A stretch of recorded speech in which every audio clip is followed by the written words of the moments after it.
کودک به جای اینکه لبخند مادر رو ببینه که برای آسایشش این همه داره تلاش میکنه، اشک مادر رو ببینه. به هر سمت بلوچستان نگاه کنی محرومیتش رو داره. مامانم بهم آفرین بده. مگه مامانت بهت آفرین نمیده؟ میگه مامان من همش داره خونه درست میکنه. خونه کودک تخریب میشه. این خیلی دردآوره.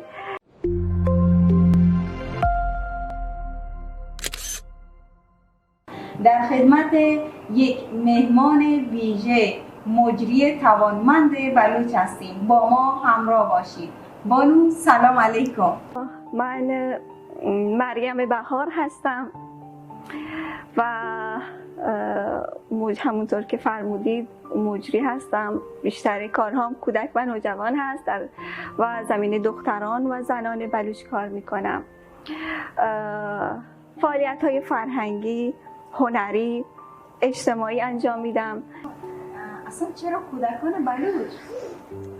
کودکان بلوچ، چون من در منطقه‌ای هستم، در منطقه بلوچستان کودکانی که هستن اکثرا بومیای چابهار هستند و در روستاهای چابهار شما به نگاه کنید همه بلوچ هستن و نیاز دارن که حمایت بشن.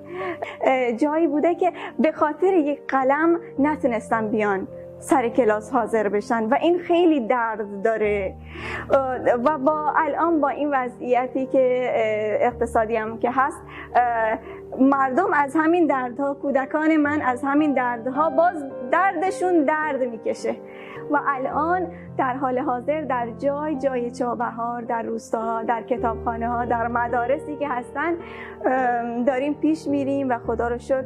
اگر مشکلی دارن یعنی الان یک کم پیش میاد که یک کودک به خاطر یک مداد، به خاطر نداشتن یک کیف، به خاطر نداشتن یک دفتر ترک تحصیل کنه.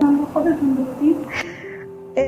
سال قشنگی بود. این لباس رو چون کودکان ما قسمت‌های عثمان آباد، قسمت‌های میرآباد، کارگاه‌های سوزندوزی برای زنان و بانوان، دخترانی که واقعاً هنرمندن، هنردوزن، یعنی روی این لباس احساس رو بافتن. روی این لباس تنها دوخت نیست، یعنی احساس اون دخترانه که روی این لباس ها، روی این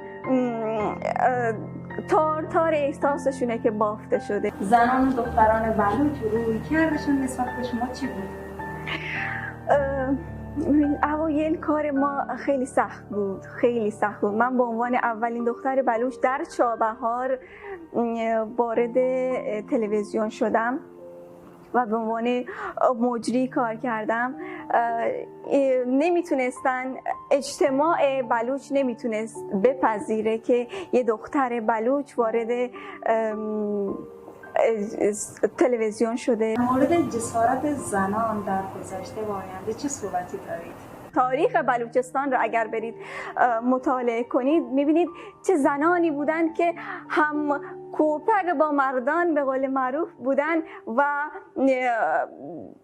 به میدان اومدن و رفته نمیدونم چطور شد کمرنگ شد این حضور زنان در اجتماع، حضور زنان در فعالیت ها، در عرصه ها، در حتی جلساتی که بود قبلا، جلسات قبایل بود، زنان حضور پررنگ داشتن، اما کمرنگ شد.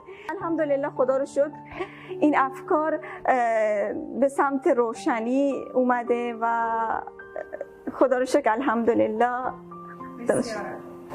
از محرومیت بلوچستان هم بگید. محرومیت بلوچستان از کجای بلوچستان میگم؟ به هر سمت بلوچستان نگاه کنی محرومیتش رو داره. من هیچ وقت دوست ندارم کودک در زمانی که کودکه بزرگی کنه. دوست دارم کودک فقط همون کودک باشه در عالم خودش.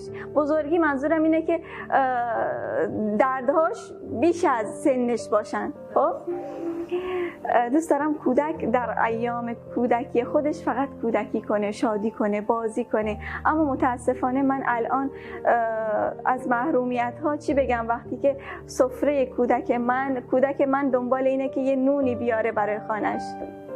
کودکان من وقتی ازشون سوال میکنی چه آرزویی دارن، میگم من برم خونه مامانم مخشای منو ببینه، مخشای منو، اینو قشنگ از کودک تقلید میکنم، میگیم مشقای منو، میگه مامانم مخشای منو ببینه، بهم خود مامانم بهم آفرین بده. مگه مامانت بهت آفرین نمیده؟ میگه مامان من همش داره خونه درست میکنه،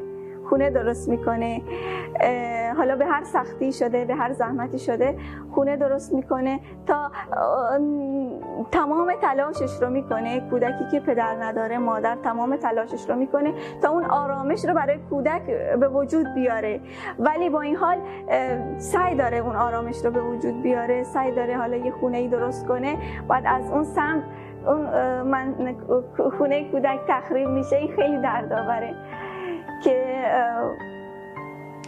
کودک به جای اینکه لبخند مادر رو ببینه که برای آسایشش این همه داره تلاش میکنه، اشک مادر رو ببینه و این خیلی در روحش تاثیر داره که یک مادر داره با چند نفر، حالا نمیگم فلان مسئول یا فلان مسئول، نمیدونم مادر کودک بیاد التماس کنه خانه منو تخریب نکنید. کلام آخرم اینه که من انتظار دارم از خانواده ها که دریابن فرزندانشون رو، حالا چه دختر باشه، چه خانوم باشه، چه آقا باشه، چه دختر باشه، چه پسر باشه، همراهی کنن.